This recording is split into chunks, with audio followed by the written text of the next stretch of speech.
नमस्कार, आप देख रहे हैं आज तक। आपके साथ मैं हूं सईद अंसारी। स्वागत है आपका शंखनाद में। उत्तर प्रदेश में राजनीतिक रण धीरे धीरे गहराता जा रहा है। कांग्रेस की तरफ से प्रियंका गांधी ने आज वाराणसी से कांग्रेस के चुनावी रण का शंखनाद कर दिया।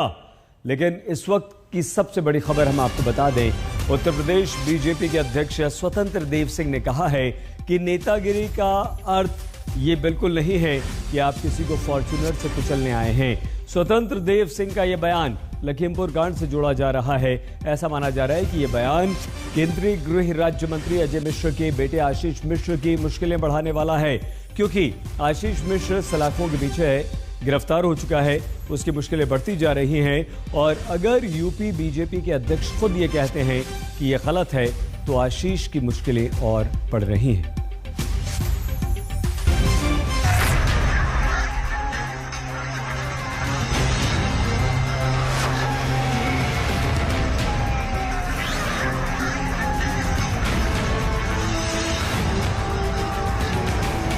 लखीमपुर के इस विभत्स कांड का जिम्मेदार बताए जाने वाला गृह राज्य मंत्री का बेटा अब सलाखों के पीछे है और जांच में जुटी एसआईटी पड़ताल कर रही है। वो साक्ष्य जुटाने के लिए जी तोड़ मेहनत कर रही है। इसी कड़ी में एसआईटी की टीम वहां पहुंची जहां किसान के माथे पर मली गई थी मृत्यु।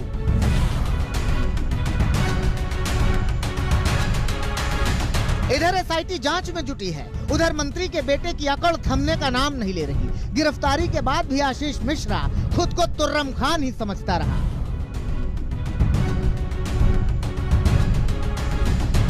लेकिन पुलिस के सामने आशीष मिश्रा की घिघी बंध गई। आधी रात के बाद 12 घंटे तक आशीष से मैराथन पूछताछ चलती रही। पुलिस के सवालों के आगे मंत्री के बेटे होने की हेकड़ी पस्त पड़ गई। आशीष मिश्रा के सारे दांव फेल हो गए।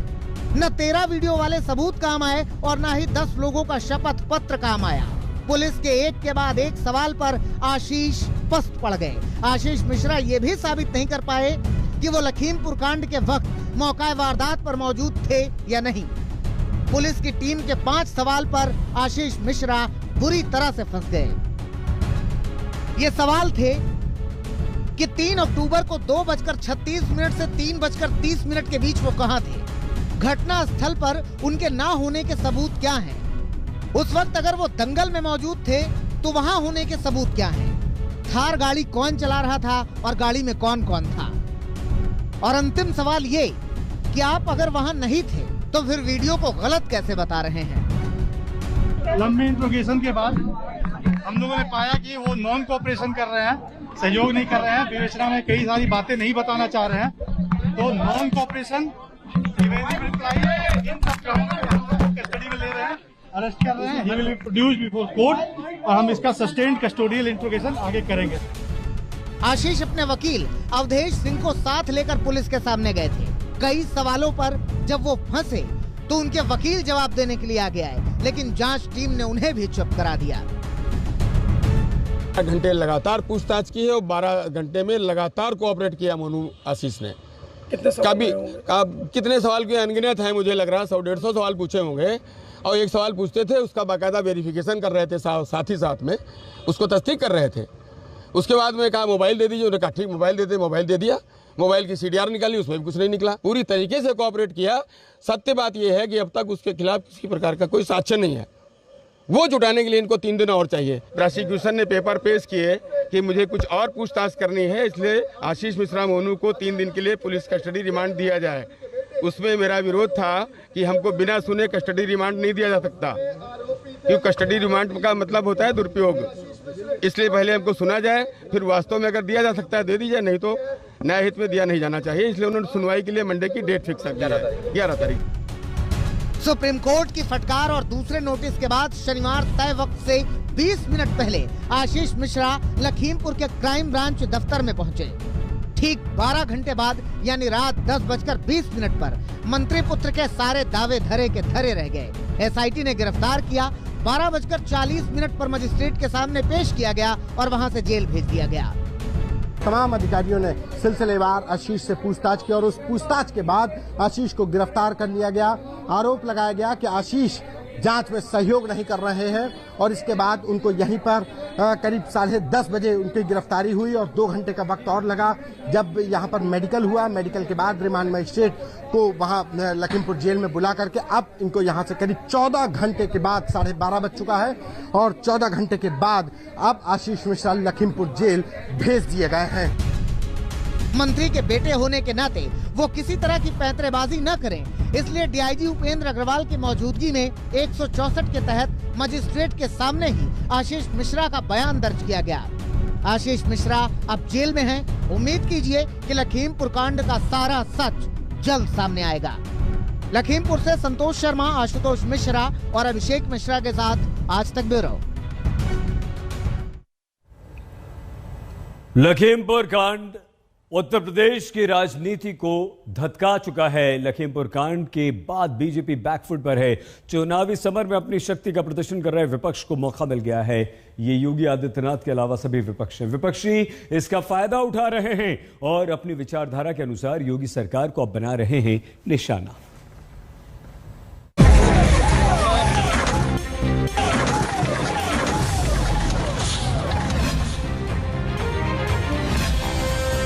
ऐसा लग रहा था कि वो अपने ससुराल में गया है।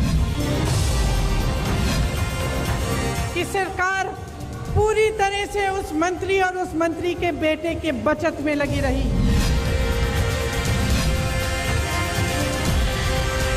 उन्हें देर नहीं लगेगी कि एक बार वो संविधान को भी कुचल देंगे। लखीमपुर खीरी में हिंसा की आग भले ही ठंडी पड़ गई हो, लेकिन उस कांड पर सुलगी हुई सियासत अब धधक रही है और अब पहले से ज्यादा तेज धधक रही है। अकेले आशीष मिश्रा ही नहीं, आशीष मिश्रा के पिता गृह राज्य मंत्री अजय मिश्रा निशाने पर हैं। योगी की पूरी सरकार निशाने पर है, पूरी बीजेपी निशाने पर है। सवाल किए जा रहे हैं कि मंत्री के आरोपी बेटे की खातिरदारी क्यों कर रही है उत्तर प्रदेश की पुलिस। 11 घंटे में 10 बार नाश्ता जाता है। एक मर्डर एक्यूज्ड है, उसको आप 10 बार नाश्ता खिलाते हैं। वो बार-बार कह रहे हैं कि मैं हूं ही नहीं। ना वो पुलिस स्टेशन को नहीं गया। ऐसा लग रहा था कि वो अपने ससुराल में गया है, अपने सास ससुर से मिलने गया है, बैठा हुआ है। एक मर्डर एक्यूज्ड। वो वैसे सवाल करते हैं कि केंद्रीय गृह राज्य मंत्री की बर्खास्तगी क्यों नहीं हो रही। वो वैसी जवाब भी देते हैं कि मंत्री को सिर्फ इसलिए बचाया जा रहा है क्योंकि यूपी में बीजेपी को डर लग रहा है कि कहीं ब्राह्मण मतदाता नाराज ना हो जाएं। मिनिस्टर ऑन रिकॉर्ड मीडिया को कहते हैं कि हाँ हमारी गाड़ी थी। तो जब आपकी गाड़ी थी तो आप मंत्री कैसे बन के बैठे हैं? अगर हमारी गाड़ी से कोई टक्कर हो जाती है, मामूली टक्कर हो जाती, तो ओनर को पूछा जाता है, बुलाया जाता है। गाड़ी आपकी आप कह रहे हैं और आप कह रहे हैं कि मैं जिम्मेदार नहीं हूं। किसको बेवकूफ बना रही बीजेपी की सरकार? तो बीजेपी चाहे नरेंद्र मोदी हो या योगी आदित्यनाथ हो, वो मिश्रा जी को इसलिए बचा रहे हैं क्योंकि उनका ताल्लुक एक अपर कास्ट कम्युनिटी से है और उनके वोट को वो जायका नहीं करेंगे। तो बीजेपी उनको बर्दाश्त कर रही है, बीजेपी उनको लेके चल रही है, बीजेपी उनको पूरा बचा रही है। वो वैसे ही अपने चुनावी मिशन पर उत्तर प्रदेश में है और यूपी इस वक्त सबसे संजीदा चुनावी अखाड़ा है। आज से अपना चुनावी अभियान शुरू कर चुकी प्रियंका गांधी ने भी काशी से बीजेपी सरकार को निशाना बनाया। उन्होंने भी सवाल किया कि मंत्री की बर्खास्तगी क्यों नहीं हो रही। इस देश के गृह राज्य मंत्री के बेटे ने अपनी गाड़ी के नीचे, अपनी जीप के नीचे 6 किसानों को निर्ममता से कुचल दिया और सब परिवार, 6 के 6 परिवार ये कहते हैं कि हमें पैसे नहीं चाहिए, हमें मुआवजा नहीं चाहिए, हमें न्याय चाहिए। लेकिन हमें न्याय दिलवाने वाला इस सरकार में हमें नहीं दिख रहा है। यहाँ के मुख्यमंत्री मंच पे बैठे हुए उस मंत्री का बचाव कर रहे हैं जिसके बेटे ने ऐसा काम किया है। जो प्रधानमंत्री लखनऊ आ सकते थे प्रदर्शन को देखने के लिए, उत्तम प्रदेश के प्रदर्शन को देखने के लिए, आजादी के प्रदर्शन को देखने के लिए, वो 2 घंटे की दूरी पर लखीमपुर खेरी नहीं जा सकते थे उन किसानों के हाथ पकड़ने के लिए, उनके आंसू पोंछने के लिए। ये आज़ादी किसने दी? जिस आज़ादी का महोत्सव मना रहे हैं, अमृत उत्सव मना रहे हैं, ये आज़ादी हमें किसने दी है? ये आज़ादी हमें किसानों ने दी है, किसान के बेटे ने दी है। इस देश को किसान ने सींचा है, किसान का बेटा हमारी सीमाओं पर खड़ा है आज भी। ये किसान के बेटे हैं जो हमारी सुरक्षा कर रहे हैं, हमारी सीमाओं पे इस देश की आज़ादी को निर्भर रख रहे हैं। इधर पीएम मोदी के संसदीय इलाके में प्रियंका गांधी लखीमपुर कांड में इंसाफ की आवाज बुलंद कर रही थी। उधर सहारनपुर में अखिलेश यादव उत्तर प्रदेश सरकार के विरुद्ध हुंकार कर रहे थे।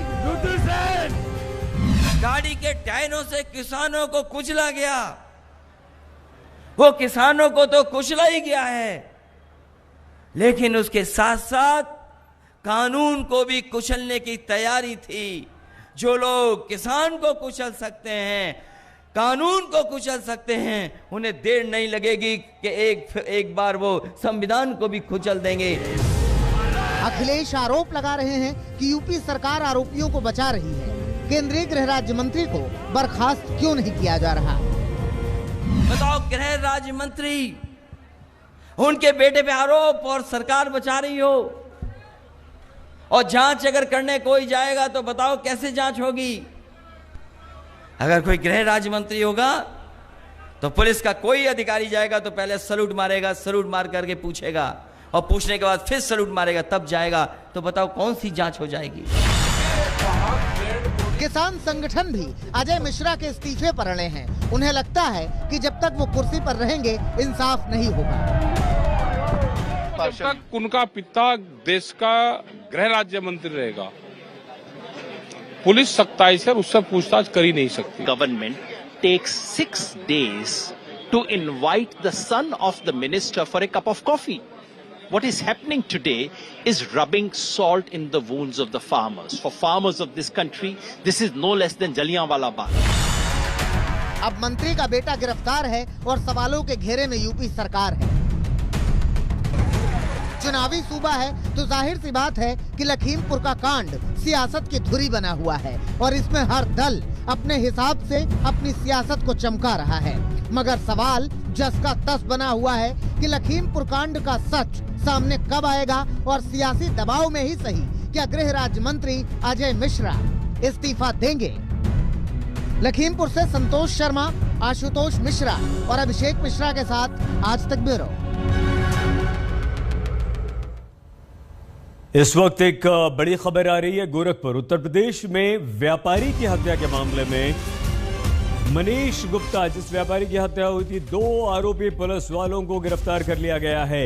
मनीष गुप्ता की हत्या के आरोपी इंस्पेक्टर जैन सिंह और सब इंस्पेक्टर अक्षय मिश्रा को गोरखपुर की पुलिस ने गिरफ्तार किया। गिरफ्तारी के बाद दोनों आरोपियों को कानपुर एसआईटी को सौंप दिया गया। कल ही एसआईटी ने इन आरोपियों पर 1-1 लाख रुपए के इनाम का ऐलान किया था और ये दोनों फरार चल रहे थे।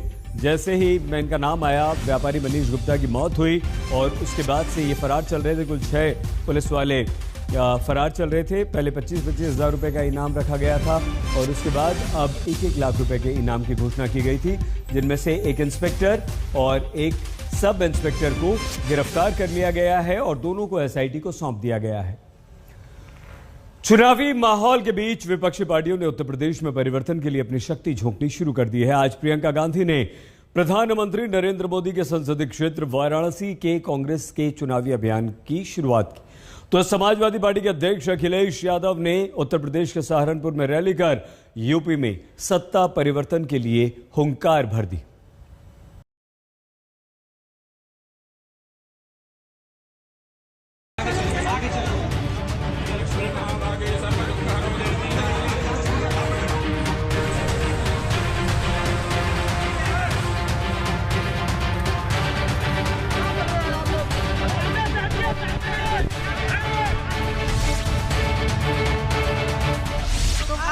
मेरे साथ खड़े होइए, कंधे से कंधा लगाइए और लड़िए।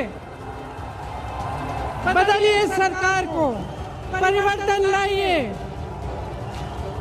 अपने प्रदेश को बदलिए। कुछ तो बात है भोलेनाथ की नगरी काशी में। यहाँ घाटों का बसेरा है, आध्यात्म का डेरा है, जीवन का उल्लास है, नया सवेरा है। और जब काशी के तमाम रंगों में सियासत का रंग मिलाया जाता है और ध्वनि उठती है ओम नमः शिवाय की और नारा गूंजता है परिवर्तन का, तो आ जाइए, मेरे साथ खड़े होइए, कंधे से कंधा लगाइए और लड़िए। बदलिए सरकार को, परिवर्तन लाइए, अपने प्रदेश को बदलिए, क्योंकि मैं तब तक नहीं रुकूंगी जब तक यहाँ पर परिवर्तन आए। परिवर्तन की यही आस लेकर प्रियंका गांधी पीएम मोदी के संसदीय क्षेत्र वाराणसी पहुंची। बाबा विश्वनाथ के दर्शन किए, भोलेनाथ के सामने ध्यान लगाया और चुनावी लक्ष्य में जीत का आशीर्वाद मांगा। प्रियंका जानती हैं कि उत्तर प्रदेश की लड़ाई कांग्रेस के लिए कितनी बड़ी है, लिहाजा सत्ता की साधना के लिए भोले की भक्ति के साथ शक्ति की भी आराधना की। नवरात्रि पर मां दुर्गा के दर्शन किए और फिर रैली में महिलाओं की सुरक्षा के बहाने बीजेपी पर प्रहार कर दिया। इस देश में कोई धर्म का व्यक्ति सुरक्षित नहीं है, किसी भी जाति का व्यक्ति सुरक्षित नहीं है। इस देश में ना मजदूर सुरक्षित है, ना मल्ला सुरक्षित है, ना निषाद सुरक्षित है, ना दलित सुरक्षित है, ना गरीब सुरक्षित है, ना अल्पसंख्यक सुरक्षित है, ना मेरी महिला बहनें सुरक्षित हैं। इस देश में सिर्फ प्रधानमंत्री, उनके मंत्रिमंडल के लोग, उनकी पार्टी के लोग जो सत्ता में हैं वो सुरक्षित हैं और उनके जितने भी खरबपति अमीर मित्र हैं वो सुरक्षित हैं। वाराणसी में प्रियंका गांधी की इस रैली को कांग्रेस के मिशन यूपी का आधिकारिक आगाज माना जा रहा है। यही वजह है कि प्रियंका की रैली को दमदार बनाने के लिए पूरी पार्टी ने दमखम लगा दिया और प्रियंका भी जब हजारों की भीड़ के सामने मंच पर पहुंची तो उसी दम से बीजेपी के विकास के दावों का पूरा हिसाब किताब रख दिया। एक हवाई जहाज 8,000 करोड़ का था, 2 हवाई जहाज खरीदे कितने के, और इस देश की पूरी एयर इंडिया कितने में बेची, अपने खरबपति मित्रों को कितने में बेची, 18,000 करोड़ में बेची। 2 हवाई जहाज अपने लिए खरीदे 16,000 करोड़ के, इस देश की एयर इंडिया को 18,000 करोड़ के लिए अपने दोस्तों को बेच दी। वाराणसी में प्रियंका के तेवरों से जो कांग्रेसी उत्साहित हैं, उन्हें भी पता होना चाहिए कि ये वाराणसी है। इस शहर में धीरे धीरे उड़ती है धूल, धीरे धीरे चलते हैं लोग, धीरे धीरे बजते हैं घंट, शाम यहाँ धीरे धीरे होती है। यानी परिवर्तन की लहर भी एक बारगी तो नहीं आने वाली। और ऐसा क्यों है, ये बात वाराणसी की गलियों में घूम रहे 2 लोगों की जुबानी समझ सकते हैं। जैसा चाहिए विकास वैसा अभी हुआ नहीं है बनारस में। जो टीवी पे जैसा कि हम लोग देखते हैं वैसा धरातल पे उतरा नहीं है, यही हम कहना चाहते हैं। सच्चाई अलग आपको लगता है? जी, क्योंकि हम बनारस आए हैं 2 साल बाद लॉकडाउन के बाद, तो बहुत ज़्यादा कुछ बदलाव देखने को मिला नहीं है। हमको तो मिला नहीं, बदलाव मिला है, साफ सुथरा, ये सब पहले के मुताबिक बहुत अच्छा है। योगी राज से हम लोग नौजवान खुश हैं, योगी राज फिर से आना चाहिए, आएगा। और सियासत के ऐसे पेचीदा समीकरणों के बीच बीजेपी नेता भी प्रियंका के परिवर्तन के नारे पर सवाल उठा रहे हैं। ये लोग न आज तक जिंदगी में किसान के लिए कुछ किए, न दलित के लिए कुछ किए, तो ये तो अपना सर्वाइवल की उनकी लड़ाई, इसलिए कुछ नहीं बोलना। लेकिन हाँ, जनता स्पष्ट, और ऐसे भी इतिहास है दोनों भाई बहन का शूट एंड स्कूट का, गुरिल्ला के जैसा आए, शोर मचाए, गायब हो। सत्ता में परिवर्तन के ये नारे सिर्फ पूरब में नहीं गूंजे, यूपी के पश्चिमी छोर पर अखिलेश यादव भी अपनी पार्टी का परचम फहराने के लिए जोर लगाते दिखे। सहारनपुर में अखिलेश यादव ने चौधरी यशपाल की समाधि पर श्रद्धांजलि दी और फिर रैली में समाजवादी पार्टी को बीजेपी राज की सारी मुश्किलों का समाधान बता दिया। पहले आपकी भी जिम्मेदारी है, हमारी जिम्मेदारी भी है कि इस बीजेपी को रोकना है। अगर नहीं रोक पाए तो जैसे किसान को कुचल दिया उसी तरीके से संविधान को ये लोग कुचल देंगे। अगर 2019 में रोक लेते किसान भाइयों अगर 2019 में रोक लेते हम लोग तो ये 3 काले कानून नहीं आते। परिवर्तन और मुश्किलों से समाधान के दावों के बीच सार यही है कि यूपी का चुनावी घमासान अब अपना रंग गहरा रहा है। हर पार्टी, हर दल के नेता इस रंग में डूबने को तैयार हैं। यूपी विधानसभा के समर में अपनी जीत के लिए बेकरार हैं। वाराणसी से मौसमी सिंह के साथ आज तक ब्यूरो।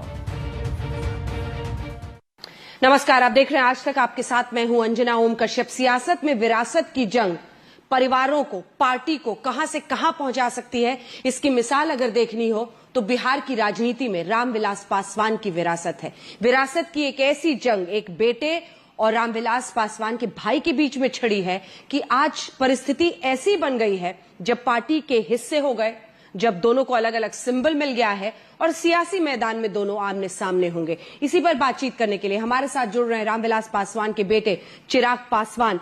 इनकी पार्टी को रामविलास नाम मिला है, लोक जनशक्ति पार्टी रामविलास, और इसी के साथ हेलीकॉप्टर का चुनाव चिन्ह। लेकिन आज खास मेहमान हमारे साथ रीना पासवान जुड़ रही हैं, रामविलास पासवान की वो पत्नी जिनका चेहरा आपने हमेशा उनके साथ देखा होगा, लेकिन शायद उनकी आवाज कभी नहीं सुनी होगी क्योंकि वो राजनीति से अपने आप को दूर रखती थी, मीडिया में आकर बातचीत करने से वो परहेज करती थी। लेकिन आज पारिवारिक लड़ाई और जंग ने ऐसे मकाम पर पहुंचा दिया है कि आज वो हमारे साथ जुड़ रही हैं। चिराग पासवान, बहुत स्वागत आपका, और खास तौर पर आपका रीना जी हमारे साथ जुड़ने के लिए। और इसी के साथ चिराग, मेरा पहला सवाल आप ही से, क्योंकि इलेक्शन कमीशन की तरफ से क्या कहें, विरासत को 2 हिस्से में, पशुपतिनाथ पारस को लोक जनशक्ति, राष्ट्रीय लोक जनशक्ति पार्टी रामविलास। मेरे लिए मुझे लगता है यही एक बहुत बड़ी जीत है। पापा का आशीर्वाद मेरे साथ है, मेरे लिए इससे बड़ा और कुछ नहीं हो सकता। और आज उनकी पार्टी, बल्कि मैं ईमानदारी से बोलूँगा अंजना जी, अगर आप मेरी पार्टी के कार्यकर्ताओं से आप आज पूछें तो मुझे लगता है कि वो पिछले नाम से ज़्यादा उत्साहित इस नए नाम के साथ हैं, क्योंकि पापा का नाम जिस तरीके से लोक जनशक्ति पार्टी रामविलास हम लोग को मिल गया। देखिए, मेरे लिए कभी उत्तराधिकारी बनने की या कोई हक जताने की वो लड़ाई थी ही नहीं। पापा ने हमेशा विचारधारा की लड़ाई लड़ी, मैं भी उन्हीं के नक्शे कदमों पे चल के से विचारधारा की लड़ाई ही लड़ना चाहता था। मुझे नहीं पता चला कि ये कब विरासत की लड़ाई बन गई या ये कब पार्टी को अपने नाम पर लेने की। मैंने बार बार इस बात को कहा कि अगर मेरे चाचा जी चाहते, मैं खुद खुशी खुशी मैं उनको नॉमिनेट करता कि भाई आप अध्यक्ष बनिए। पिता के, मेरे पापा के जाने के बाद वही मेरे पिता थे ना, तो मैं उनको मैं करता, पर उन्होंने इसको विरासत की लड़ाई। आज इस बात का दुख होता है अंजना जी मुझे, पापा ने 21 साल जिस पार्टी को खून पसीने से सींचा, मेहनत से पार्टी को यहाँ तक लेकर आए, इतने सांसद, इतने विधायक इस पार्टी ने बना कर दिए, ना सिर्फ बिहार में बल्कि उत्तर प्रदेश में, मणिपुर जैसे प्रदेश में हम लोग की पार्टी के सांसद, विधायक बंगला लोक जनशक्ति पार्टी से जीत कर आए। और आज उस पार्टी को आपने खंडित कर दिया, क्यों? सिर्फ मंत्री बनने के लिए। रातों रात जाकर आपने पार्टी को 2 हिस्सों में बांट दिया, क्यों? मंत्री बनने के लिए। आप आते, बात करते, बैठते, पार्टी के भीतर आराम से इन सब चीज़ों को सुलझाया जा सकता था। पर दुख इसी बात का कि पापा की बनाई हुई पार्टी को इस तरीके से खंडित व्यक्तिगत महत्वाकांक्षाओं के लिए किया, ये ठीक नहीं था। रीना जी, पशुपति कुमार पारस, सबसे पहले तो जाहिर तौर पर आपके लिए बहुत बड़ा नुकसान हुआ है। देश में एक नेता के तौर पर उनकी अपनी जगह थी, लेकिन आपके लिए बड़ा लॉस होगा। पशुपति कुमार पारस के अंदर इतनी महत्वाकांक्षाएं हैं, जिस तरह से चिराग इसे देख रहे हैं, क्यों ऐसा हुआ? ऐसी नौबत क्यों आई? मुझे भी समझ नहीं आती कि ऐसी नौबत क्यों आई। पहले ऐसा नहीं थे, ये लास्ट 1 साल से जो है, जब से चिराग अपने पाँव पे खड़ा हुआ, MP बना, सब कुछ हुआ, उसके बाद से उनको लगा कि मेरा हक छीन रहा है। उसके बाद उन्होंने जो है ये हर समय पार्टी के खिलाफ बोलना, चिराग के खिलाफ बोलना, 1 साल तक वो ऐसे करते थे। हर 15 दिन में, 1 महीने में वो इस तरह करते थे। बल्कि इंक्लूडिंग पापा जब हॉस्पिटल में भी थे, हाँ, उस वक्त भी, उस समय भी मैं एक दिन वीडियो कॉल पे बात कर रही थी, तो उसी समय साहब ने पारस जी को लगवाया हुआ था फ़ोन, बात हुई, तो वो ऑक्सीजन अपना हटा करके उनसे बात कर रहे थे कि पारस क्यों हर टाइम ये पार्टी के खिलाफ बोलते रहते हो, चिराग के खिलाफ बोलते रहते हो, है ना, मत बोलो, मत करो। मतलब हॉस्पिटल तक में भी इन्होंने नहीं छोड़ा। उसके बाद मैंने इनको फ़ोन करके, क्योंकि चिराग बहुत बहुत इमोशनल है, बहुत रो रहा था, बहुत रो रहा था। मैंने फिर पारस जी को फ़ोन करके, क्यों पारस जी आप ऐसा कर रहे हैं, टाइम नहीं दे रहे थे आने का, ये सुबह 12 बजे से जाना चाहता था, बैठ के बात करना चाहता था, तो वो टाइम नहीं दे रहे थे। मैंने कहा आप बुलाइए उनको, बहुत रो रहा है। तब बोले कि पहले बोले सोएंगे वो करके, फिर उनका अपना बेटा जा कर के वहाँ पे रोया है, मुस्कान जा कर के रोया। तब उन्होंने फ़ोन करके इसको बुलाया कि आओ, तब जा कर के मिठाई खिलाई, नहीं सब कुछ ठीक है। तो इस तरह का उनका 1-1.5 साल से जो है इस तरह का चल रहा है। ये खटपट मतलब रामविलास जी ने भी देख लिया था, उन्होंने भी देखा नहीं, वो बहुत बहुत परेशान थे, बहुत परेशान थे। कभी कभी तो वो 1-1 महीना तक बात भी नहीं करते थे। मैं ही कहती थी कि नहीं पारस जी को बुला लीजिए, बात कर लीजिए, कोई बात नहीं, परिवार का कुछ ना कुछ तो होता ही रहता है। तो फिर बोलते नहीं छोड़ दो पारस को, अपने पता नहीं उसका दिमाग ख़राब हो गया है, इस तरह का जो काफ़ी वो करते थे। पर कुछ समझ नहीं आई कि क्यों ऐसा कर रहे हैं, क्या नहीं है। ये तो बाद में पता चला कि इनको मंत्री बनना था, इस वजह से ये सारा चीज़ें कर रहे थे। कभी भी कुछ भी था, जैसे जिस रात भी ये हुआ अंजना जी, है ना, 13 तारीख की रात में, उस रात में भी मम्मी फ़ोन करती। पहले तो मैं क्लियर करना चाहता हूँ आपके माध्यम से दर्शकों को कि मुझे पता है कि इनके लिए ये कितना मुश्किल है ऐसे आके ये सारी बातें बोलना। इन्होंने हमेशा घर परिवार को जोड़ के रखने की कोशिश की, पर्दे के पीछे रहकर इन्होंने कितनी बार परिवार के लोगों से के लिए पापा से लड़ी भी हैं कि नहीं ये आपके भाई हैं, ये पारस जी हैं, मैं इस घर में 44 ईयर्स से हूँ, 44-45 साल हो गए। मेरी तो दुनिया ही ये थे, साहब, मेरे बच्चे, पारस जी, रामचंद्र, इनका परिवार। इसके अलावा मेरे सारे रिश्तेदार नाराज़ होते थे कि आप उन्हीं को देखती हैं, किसी का नहीं। इनसे पूछिए मैं कौन सा दुख सुख खुशी गम में मैं शामिल नहीं थी, कौन से हॉस्पिटल में मैं वो नहीं थी इनके परिवार में। लेकिन आज इनको मेरा एक बेटा बर्दाश्त नहीं हुआ, उसकी पीठ में छुरा घोंपा। आप आते, मैंने बहुत बार बुलाया। उस रात भी इन्होंने फ़ोन किया, जिस रात वो गए स्पीकर साहब से मिले, उस रात भी मैंने बहुत फ़ोन किया, मेरा फ़ोन नहीं उठाते, कोई बच्चे फ़ोन नहीं उठाते। मैंने चिट्ठी लिखी, मेरी चिट्ठी इन्होंने वापस कर दी। अभी 3 पन्नों की चिट्ठी लिखी, उसमें सारी बातें उन्होंने लिखी। उस पर मैंने बरखी का भी लिखा कि क्या हम लोग इकट्ठे बरखी मनाएंगे, इन्होंने चिट्ठी वापस कर दी, पढ़ी नहीं। और अब मुझे सबसे ज़्यादा तकलीफ़ इस बात की है कि मेरे साहब और मेरे बेटे के रिश्ते के ऊपर उंगली उठा रहे हैं कि साहब सबसे ज़्यादा मुझे मानते थे। मतलब हम लोग कोई वो नहीं है, हम उनके परिवार नहीं है। कैसे कहते हैं, कल वो बोलते हैं कि भाभी और चिराग से ज़्यादा साहब मुझे मानते थे।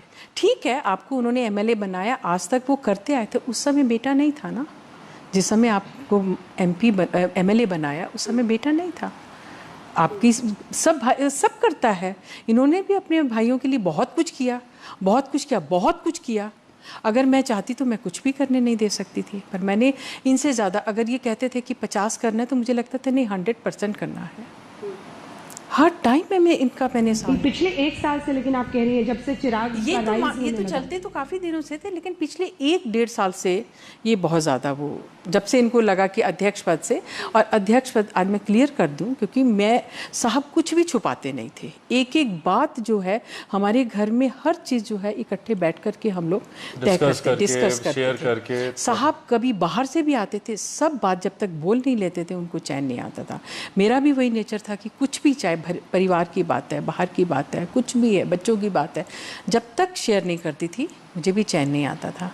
तो उनको ये था कि अब हम लोग की हेल्थ ठीक नहीं है, पारस की भी हेल्थ ठीक नहीं है, तो अब आगे बच्चों को कर देना चाहिए है। तो पारस को करके मैं मुस्कान को वो बनाता हूँ, प्रिंस को बनाता हूँ। तो ये उनका डिसीज़न था, चिराग का कोई डिसीज़न नहीं था। जो बार बार कहते हैं कि मुझे अध्यक्ष पद से क्यों हटाया गया, क्यों, ये साहब का डिसीज़न था, उन्होंने इनको वो किया है। उस समय क्यों नहीं विरोध किया, उस समय आपको बोलना चाहिए था। जब ये अध्यक्ष बना था उस समय बोलते, उस वक्त तो बल्कि उन्होंने खुद मेरे नाम का प्रस्ताव रखा। जब मैं पार्टी का अध्यक्ष बन रहा था, मुख्य प्रस्तावक चाचा थे। भैया आप उस वक्त विरोध करते, उस वक्त आप बोलते, और सारी बातें एक तरफ। अंजना जी, सिंपल सा है कि एक बार बस घर परिवार में बैठ के बात कर लेते हैं। मैंने बहुत कोशिश की इस बीच में, 1 साल से मतलब समझ लीजिए कि मैंने इतनी कोशिश की। लास्ट 4-5 महीने पहले भी कभी खालिक साहब को भेजती थी, कभी मुस्कान को बोलती थी, कभी प्रिंस को बोलती थी, एक बार पारस जी से बात करा दो, एक बार आ जाएंगे, हम लोग बैठ के सब कुछ सॉर्ट आउट कर लेंगे, उनको जिस चीज़ से तकलीफ़ है मैं उसे उसी समय हटा दूंगी। लेकिन ये बिल्कुल नहीं आए। मैंने अपनी देवरानी से बहुत कोशिश की कि वो आए, बैठे, एक बार हम लोग बात कर लेंगे तो सब परिवार ठीक हो जाएगा, कोई दिक्कत नहीं है। और अगर आप ये जो रात के समय चोरों की तरह से आपने जो पार्टी को तोड़ा है, आप एक बार आते, हमें धमकी दे के जाते, बोल के जाते, मीडिया में बोलते हम लोगों को कि मुझे ये बनाओ नहीं तो मैं पार्टी तोड़ दूंगा, हम जाते, हम सब कुछ करते उनके लिए। एक बार बोलते तो सही आके, इस तरह तोड़ना ये कोई सही बात नहीं। लेकिन पिता को खोने के साथ ये पूरा एक साथ टूट पड़ा, एक साथ, मतलब हम लोग तो उनका अभी तक शोक भी नहीं ढंग से मना पाते हैं, हम लोग बात भी नहीं कर, इतना स्ट्रेस है हम लोगों के ऊपर, इतना स्ट्रेस है, हर दूसरे तीसरे दिन कुछ बोल जाते हैं, हर दूसरे तीसरे दिन कुछ बोल जाते हैं। और ऐसी बातें अंजना जी वो दुखी जो बर्दाश्त नहीं होती। यहाँ तक भी कि हॉस्पिटल में बताइए कि क्यों उनका बुलेटिन नहीं, एक बार ये नहीं गए हॉस्पिटल पापा को देखने, एक बार भी नहीं गए। फोन से मुझसे पूछते थे, मैं खुद कोरोना में थी, मैं खुद मतलब मैं इतना वो होती हूँ कि मैं सारी ज़िंदगी साहब के साथ में रही, मैं कभी भी एक रात साहब के बिना मैं कभी अपने मायके में नहीं रही, जबकि उन्होंने अपनी किताब में भी लिखा है। कभी नहीं, बाहर भी हम गए, इलाज के लिए भी गए, साहब को ये भी नहीं पता होता था कि किस चीज़ का मेरा इलाज हो रहा है, क्या मैं दवाई खा रहा हूँ, कौन सी, वो हमेशा कहते बीके को पता है सब कुछ, बीके को पता है सब इनके कुछ। घर का नाम बीके, आपको बीके, मुझे बीके साहब होते थे, सब कुछ इसको पता, उनको कुछ पता नहीं था। और आज ये मेरे ऊपर उंगली उठा रहे हैं कि इनका रिश्ता, मेरे रिश्ते के ऊपर उंगली उठा रहे हैं। मैं बहुत और मैं जानती हूँ कि इस बीच में ये क्या करते थे, आते थे, साहब को कितना स्ट्रेस देते थे, करते थे। और मतलब 13वीं के बाद नाम से को लेकर कि वो मेरे भगवान है, मैंने देखा है, इन्होंने देखा है कि पापा को उन्होंने कितना दुखी किया, कितना स्ट्रेस देके रखते थे वो, स्ट्रेस पार्टी को लेकर, कोई काम को लेकर, मंत्रालय में काम को लेकर, मतलब आई डोंट नो ब्लैकमेल बोलना सही शब्द है कि नहीं, पर उस लेवल तक का पापा को स्ट्रेस देके रखते थे। आज कहते हैं मेरे भगवान है, मतलब हम लोग की तो कुछ है ही नहीं, हमने तो 45 साल जिंदगी वैसे ही बिताई है क्या? मेरा बेटे के साथ उनका कोई संबंध नहीं था क्या? आप दुनिया जहाँ से पूछिए, आप पूरे बिहार में किसी से भी जाके पूछिए, मेरे बारे में पूछिए, लोग बताएंगे। मेरे यहाँ जो आता है लोग खाली कुछ नहीं है, लड़ता है, आपको मना करते थे, आप क्यों इतना करते हैं, क्यों इतना करते हैं, हम लोगों के लिए नहीं सोचते। परिवार अलग हो गया था, आपने देखा था कि और सब परिवार के लोग कुछ रिश्तेदारों को बीच में दिक्कत हो गई थी, वो लोग खाली ये उन्हीं का देखते हैं, उन्हीं के परिवार में टिकते हैं, उन्हीं के परिवार में सब कुछ, हम लोग के लिए कुछ सोचते नहीं है, कुछ नहीं करते हैं। लेकिन फिर भी मुझे लगता था नहीं, पारस, रामचंद्र, मेरी यही दुनिया थी। मैं अपनी देवरानियों से बहुत प्यार करती थी, पर मेरी देवरानी, मेरी बीच की देवरानी ने 13वीं के बाद से मुझसे कभी बात नहीं की, एक बार नहीं पूछा कैसी हैं, कैसे जी रही हैं आप, कोई नहीं है, हम दोनों माँ बेटा हैं। एक बार तो होता, मुझसे पूछती तो सही। आपने खाली पारस जी की बातें सुनी, उन्होंने जितना बोला सब झूठ बोला, केवल क्योंकि उनको मंत्री बनना था। आप एक बार मुझसे तो आके पूछती कि भाभी ये बातें हुई थी क्या, चिराग ने ऐसा बोला था क्या? एक बार मुझसे आके पूछती तो सब बात क्लियर हो जाती। आप आती, लड़ती, इसके साथ लड़ती, इसको 2 थप्पड़ मारती, बेटे के समान था। ये इतनी रिस्पेक्ट करता है उनकी कि नहीं, मेरा जन्म हुआ था तो मेरी चाची मेरे पास में थी, 2 महीने 3 महीने मेरी चाची ने मुझे रखा है, इतना रिस्पेक्ट करता है। आप आती, पूछती तो सही, मैंने इतना फ़ोन किया, आप फ़ोन पे एक बार बात तो करती, ये नौबत ही नहीं आती, परिवार टूटने की नौबत। 44 साल साथ रहने के बाद आपको ये बताना पड़ रहा है कि आज मुझे बताना पड़ रहा है कि मेरे पति के साथ मेरा क्या संबंध था, बेटे के साथ में उनका क्या संबंध था। आज मुझे अपने ही पिता के नाम के लिए लड़ना पड़ रहा है, इससे ज्यादा दुर्भाग्य इससे ज्यादा क्या? मतलब आपने, अब भगवान कहते हैं उनका घर भी छीन लिया आपने, और आज आप मतलब हम लोगों के ऊपर उंगली उठा रहे हैं। नहीं बर्दाश्त होता अब अंजना जी, बिल्कुल मतलब बर्दाश्त की सीमा चली गई। ये है मेरा बच्चा है, कैसे घुट घुट के जी रहा है। कभी कभी मुझे डर लगता है, मैं इसके दोस्त को हमेशा साथ में रखती हूँ, कहीं इसको कुछ हो नहीं जाए, कहीं कुछ हो गया तो मैं क्या करूँगी, मेरा तब कुछ रहा नहीं, एक मेरा बेटे के सिवा कुछ नहीं। इन लोगों ने हमें इस हालत में पहुँचा दिया, एक साहब की नहीं रहने से, एक आपको मंत्री बनने से। मैं आपको दे देती, सब कुछ दे देती, ये तो अगले दिन टाइफाइड में था गया था ना। आप वहाँ ब्लैकमेल करते मीडिया के सामने, आप उनको बोलते, कहते कि मुझे दे दो सब कुछ, अध्यक्ष पद दे दो, मुझे मंत्री पद दे दो, हम ठीक है। तो सब कुछ अपना देने के लिए गया ही था। उस विरासत को पब्लिकली क्लेम करना आपको लगता है बहुत बड़ा चैलेंज होगा, क्योंकि वो भी भाई बन के, और जो उनका एक तरीका है, रसिक हैं, वहाँ बिहार से हैं, तो आपको लगता है वो ज्यादा उस लड़ाई में और कंपटीशन होगा बहुत? मेरी ताकत या मुझे पापा के अब नहीं रहने के बाद हिम्मत सिर्फ दो चीज़ों से मिली। एक, जिस मजबूती से मम्मी मेरे साथ खड़ी रही चट्टान की तरह, और मैंने इनको देखा है। पापा से भी अगर आप जब भी व्यक्तिगत तौर पर मिली होंगी, आपने बात की होगी, उन्होंने भी हमेशा कहा कि मम्मी ही एक थिंक टैंक बोल लीजिए, ब्रेन बोल लीजिए, पिलर ऑफ स्ट्रेंथ बोल लीजिए। पापा हमेशा बोलते थे कि मैं खुल के बाहर राजनीति कर सकता हूँ। क्यों? क्योंकि मुझे घर पे बच्चों की चिंता नहीं होती, मम्मी है वो देखती हैं ये सब। मेरे लिए भी सबसे बड़ी ताकत के तौर पर एक ये खड़ी रही और दूसरा जनता का साथ।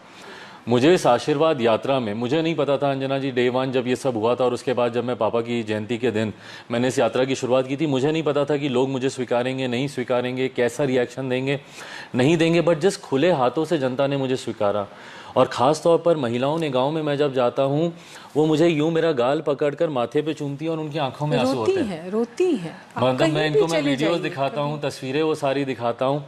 तो जनता ने मुझे जिस तरीके से स्वीकारा, जनता ने मुझे जिस तरीके से प्यार दिया, और मैं ईमानदारी से बोल रहा हूँ, मेरी लड़ाई ही नहीं है अंजना जी। मुझे ना मंत्री बनना है, ना मुझे कोई लालसा नहीं है। आप एक बार आते, खाली बोलते। मुझे सिर्फ पापा के विचारों को, उनकी पार्टी को बस आगे लेकर जाना था, मुझे और कुछ नहीं। मुझे मंत्री बनना होता अंजना जी, एक बात को शायद आप भी ईमानदारी से कबूल करेंगे, मेरे पास सबसे आसान रास्ता था पिछले बिहार विधानसभा के चुनाव।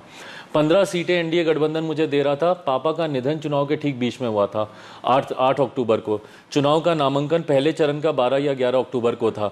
उसी बीच में उनका निधन हुआ था। मेरे लिए सबसे आसान था, मैं सरेंडर करता भारतीय जनता पार्टी, जनता दल यूनाइटेड, नीतीश कुमार जी के सामने। मैं बोलता भाई 15 सीटें दे दो, मैं लड़ लूंगा।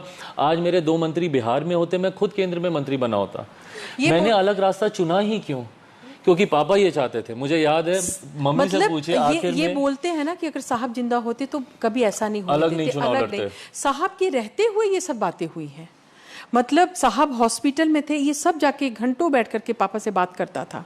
और क्योंकि मैं कोरोना में थी, तो इसका रूम और मेरा रूम वो बीच में एक दरवाज़ा है, तो हम खोल करके मुझे अपने रूम से बताता था, आज पापा से ये बात हुई, पापा ने ऐसे किया, मम्मी आपका क्या विचार है? मैंने कहा नहीं, जो पापा कह रहे हैं वही करें। आज कहते हैं कि साहब होते तो अलग नहीं होने देते। बोलते कि किसी सांसद की सहमति नहीं थी। बोलते हैं जितना रामविलास जी की सहमति थी कि एनडीए से अलग होना है। बिल्कुल। नीतीश कुमार जी के साथ पापा कभी मिलकर चुनाव नहीं लड़ना चाहते थे। पापा क्लियर थे, उन्होंने क्लियर शब्दों में बोला था कि नीतीश कुमार जी के साथ हम लोग को चुनाव नहीं लड़ना है। जिस व्यक्ति ने बिहार को बर्बाद किया, वो लोकसभा में भी अलग होना चाहते थे। लेकिन बीजेपी के साथ आने में एक अहम किरदार आपका था, और जितने हम लोगों को खुद रामविलास जी ने बताया था कि ये आपका फैसला था, आपकी माँ का था, नहीं था हमें नहीं पता, लेकिन वो बार बार कहते थे कि ये चिराग ने ही कराया, सबका था। तो फिर अलग होना किसका फैसला? उस वक्त बीजेपी के साथ जब हम लोग गए थे, उस वक्त नीतीश कुमार जी बीजेपी से अलग थे। मैं बात कर रहा हूँ 2014 की। उस वक्त आपको याद होगा कि नीतीश कुमार जी मौजूदा प्रधानमंत्री नरेंद्र मोदी जी के प्रधानमंत्री पद की दावेदारी के नाम पर ही बीजेपी से अलग हो गए थे। उस वक्त हम लोग बीजेपी के साथ गए थे। उस वक्त अगर नीतीश कुमार जी भाजपा के साथ होते, पापा कभी इस बात को नहीं मानते, और शायद मैं भी इस बात के लिए सहमत नहीं होता, क्योंकि मैं खुद नीतीश कुमार जी की जो जातियों में बांटने की राजनीति है, मैं उससे सहमत नहीं हूँ। दलित, महादलित, पिछड़ा, अति पिछड़ा, लव कुश समीकरण, सिर्फ जाति। 15 साल उन्होंने बिहार को दिया क्या जातियों में बांटने के अलावा? कोई एक अपनी उपलब्धि बता दें बिहार के विकास को। कोई IT job, IT sector, educational hub, कुछ इंफ्रास्ट्रक्चर डेवलपमेंट वो लेकर गए बिहार में? कुछ नहीं, सिर्फ जातियों में बांटा। तो शायद मैं खुद भी नहीं मानता। तो उस वक्त हम लोग बीजेपी के साथ गए ही इसलिए थे, पापा भी इसीलिए माने। क्यों? क्योंकि नीतीश जी उनसे अलग हुए थे। 2017 में जब नीतीश जी रातों रात वापस एनडीए गठबंधन में आए, उस वक्त पापा बहुत असहज थे। 19 के चुनाव में पापा अलग होना चाहते थे, लोकसभा के चुनाव में। बहरहाल उस वक्त प्रधानमंत्री जी, गृह मंत्री जी, सबके आश्वासन से, बातचीत के बाद स्थिति बेहतर हुई। पर विधानसभा आते आते तक, क्योंकि लोकसभा के चुनाव में नीतीश जी ने हम लोग के प्रत्याशियों को हराने में, हम लोग का Bihar first, Bihari first agenda था, उसको उन्होंने स्वीकार करने से मना कर दिया। तो पापा इन सब बातों से दुखी थे, और नीतीश जी ने तो उनको अपमानित करने के लिए आखिर तक कोई कसर नहीं छोड़ी। उन्होंने, पापा जिस दिन वेंटिलेटर पे थे, उस दिन नीतीश कुमार जी उनके बारे में बोलते हैं कि जाके पूछे रामविलास जी से कि आपने 2 विधायकों से ही वो राज्यसभा चले गए थे क्या? इतना घमंड, इतना अहंकार। एक बार उन्होंने हॉस्पिटल में फ़ोन करके नीतीश कुमार जी ने हमारे नेता के, मेरे पिताजी के बारे में उनका हालचाल नहीं पूछा। तो पापा तो खैर शुरू से ही क्लियर थे कि इनके साथ मिलकर हम लोग को चुनाव नहीं लड़ना, और ये बात पापा ने चाचा जी को भी क्लियरली बोली थी। पता था, सबको पता था। भाई देखिए, फिर जाकर के नीतीश जी के साथ में मिल गए, और जो मतलब इनका है कि जो साहब के विरोधी हैं, सब उनके साथ में है। आप लोगों को भनक भी नहीं लगी कि अंदर खाने उनकी ऐसी बातचीत हो रही है बीजेपी में, या नीतीश जी से या वो इस तरह का अगर ऐसा मंत्री पद का ऑफर उस समय लॉकडाउन चल रहा था, ये मुझे टाइफाइड में टाइफाइड था। मैं इतनी परेशान थी, साहब नहीं है, मैं अकेले, मैं हॉस्पिटल से डरती थी कि मैं इसको हॉस्पिटल नहीं ले जाना चाहती थी। मैं चाहती थी चाहे जो भी इंतजाम करना पड़े मैं घर में करूंगी। इनको था कि मेरा कोरोना बच्चा भी है, साहब तो और- कोरोना भी है, सब कुछ है, कोई साथ नहीं था, कोई देखने के लिए नहीं आया। अरे मैं तो थी, मुझे तो उस समय कोरोना नहीं था। अगर इसको उन लोगों को लगता होगा, कोई तो आता देखता तो सही, भाभी से जाके देख तो ले बच्चा कैसा है कैसा नहीं, कोई नहीं। एक बार खाली फोन करके पूछ लिया, हो गया बस। कोई नहीं आया देखने के लिए, कोई, मैं अकेले इसके साथ में। आगे का रास्ता आपको चिराग जी कैसे दिख रहा है? क्योंकि देखिए अल्टीमेटली अगर रामविलास जी की पूरी विरासत को देखें तो समीकरण साधने में वो हमेशा ही माहिर निकले, और ये एक ऐसा हुनर था जो वो रिश्ता बनाकर रखते थे। अब आप दुश्मनों से घिरे हुए हैं, एक तो घर वाले हैं, उसके अलावा राजनीतिक रूप से हम पूरे बिहार में देखें तो क्या तेजस्वी यादव, आरजेडी, कोई कहीं पर कुछ समीकरण कुछ बनता हुआ या फिलहाल सिर्फ पापा का आशीर्वाद। बहुत धन्यवाद आप दोनों का हमारे साथ बातचीत करने के लिए। वाकई सच, झूठ और भ्रम का एक ऐसा मकड़ जाल बन जाता है सियासत में, क्योंकि उससे अब एक अलग लड़ाई लड़नी है, एक बेटे को भी और उधर सामने चाचा है। आप दोनों का धन्यवाद हमारे साथ चर्चा में जुड़ने के लिए और तमाम बातें जो परिवार झेल रहा है उन सब की चर्चा करने के लिए। देश दुनिया की बाकी खबरों के लिए आप देखते रहिए आज तक। आज तक बेमिसाल 20 साल।